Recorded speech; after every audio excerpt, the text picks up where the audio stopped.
నాగర్ కర్నూలు జిల్లా దోమలపేంట దగ్గర జరిగిన ఎస్ఎల్బీసీ టన్నెల్ ప్రమాదంలో చిక్కుకున్న 8 మంది ఆచూకీ కోసం 16 రోజులుగా కొనసాగిస్తున్న సహాయక చర్యల్లో పురోగతిని సాధించాయి రెస్క్యూ టీమ్స్. టన్నెల్ నుంచి ఒక మృతదేహాన్ని వెలికి తీశారు. దాన్ని టీబీఎం ఆపరేటర్ గుర్ప్రీత్ సింగ్ మృతదేహంగా గుర్తించారు. డెడ్ బాడీని టన్నెల్ నుంచి బయటకు తీసుకొచ్చి అంబులెన్స్లో నాగర్ కర్నూలు హాస్పిటల్కు తరలించారు.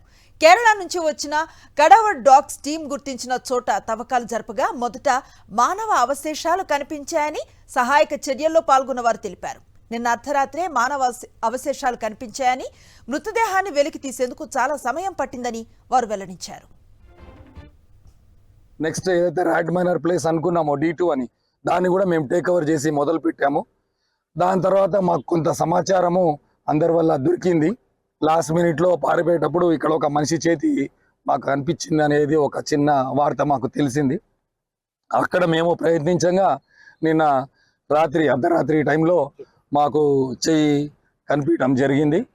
దాని తర్వాత మేము అట్లాగే శ్రమిస్తూ పొద్దున 5 వరకు యాక్చువల్లీ తీయాల్సిన అవకాశం ఉండే, కానీ చూస్తే దాదాపు 7 లేయర్ల స్టీలు ఆయన మీదకి ఉంది అన్నమాట. కాబట్టి మనము తొందరపడి తీస్తే మరి కొంచెం కూడా ఏదైనా మనం ఇంటాక్ట్గా పట్టుకురావాలనే ఉద్దేశంతో మేము మళ్ళీ 12 గంటలు ఒక్కొక్క లేయర్ స్టీల్ని తీస్తూ లాస్ట్కి మరి ఆయనని మేము మీదకి పట్టుకొచ్చామండి. ఇంటాక్ట్గా మంచిగానే ఉంది అంతా. పూర్తి సమాచారం అందిస్తారు మా కరెస్పాండెంట్ విజయభాస్కర్. 16 రోజుల నుంచి చేస్తూ ఉన్న ఒక ప్రయత్నానికి ఇప్పుడు ఒక రూట్ తెలిసినట్లుగా తెలుస్తోంది. హాస్పిటల్కి తరలించినట్లుగా చెప్తున్నారు. ఎలాంటి డీటెయిల్స్ ఉన్నాయి?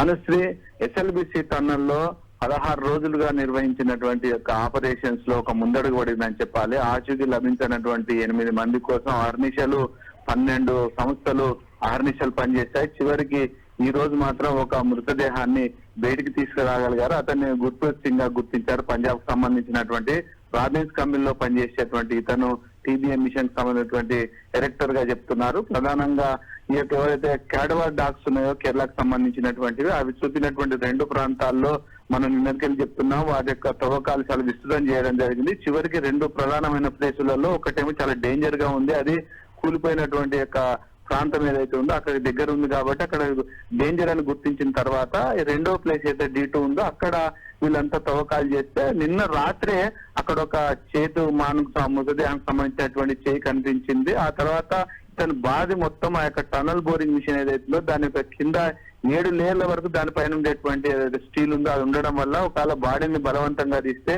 చింద్రమయ్యేటువంటి అవకాశం ఉంటుంది. కాబట్టి చాలా జాగ్రత్తగా 12 గంటల పాటు శ్రమించి అక్కడ ఉండేటువంటి 7 లేయర్లకు సంబంధించినటువంటి వాటి యొక్క స్టీల్ అంతా తొలగించి ఆ యొక్క బాడీని కొద్దిసేపటి క్రితమే తీయడం జరిగింది. వెంటనే ఆ యొక్క బాడీని పోస్ట్ మార్టం నిమిత్తం నాగర్ కర్నూలు ఆసుపత్రికి తరలించడం జరిగింది. అక్కడ ఏవైతే ఫార్మాలిటీస్ ఉన్నాయో వాటిని పూర్తి చేసిన తర్వాత ఆ యొక్క బాడీని వారి కుటుంబ సభ్యులకు అప్పగించి నేరుగా వాళ్ళ యొక్క గ్రామానికి ప్రభుత్వం ద్వారానే ఆ యొక్క మృతదేహాన్ని వాళ్ళ కుటుంబ సభ్యుల సొంత గ్రామానికి తరలించేందుకు కావాల్సినటువంటి ఏర్పాటు చేయడం జరుగుతుంది. అయితే 16 రోజుల తర్వాత ఒక మృతదేహాన్ని కనిపించే ఏదైతే చెప్తున్నారో రెస్క్యూ టీమ్ సంబంధించినటువంటి ఎవరైతే వైద్యం మనకు చెప్పినటువంటి ఇంజనీర్ ఉన్నాడో మన సింగరేణికి సంబంధించినట్టు అది చెప్తున్నాడంటే దాదాపు ముందర ఉండాల్సినటువంటి ఎవరైతే డైరెక్టర్ మనం దొరికినటువంటి ఉద్దేశం ఉందో ఇంత ఎన్నిక వచ్చిందంటే వీళ్ళంతా కూడా పారిపోయేటువంటి క్రమంలో ఈ ఘటన జరిగినప్పుడు ఎన్నిక వచ్చి ఉంటారు అనేటువంటి ఒక అభిప్రాయంతో ఉన్నారు. అంటే జరిగినటువంటి ఈ ప్లేస్ లో మరింత తవ్వకాలు జరిగితే మిగతా వాటికి సంబంధించినటువంటి మృతదేహాలు దొరికేటువంటి అవకాశం ఉంది కాబట్టి ఆ యొక్క కార్యక్రమాన్ని నిర్విరామంగా కొనసాగిస్తామని కూడా ప్రకటించడం జరిగింది. Right, thank you Vijayabhaskar.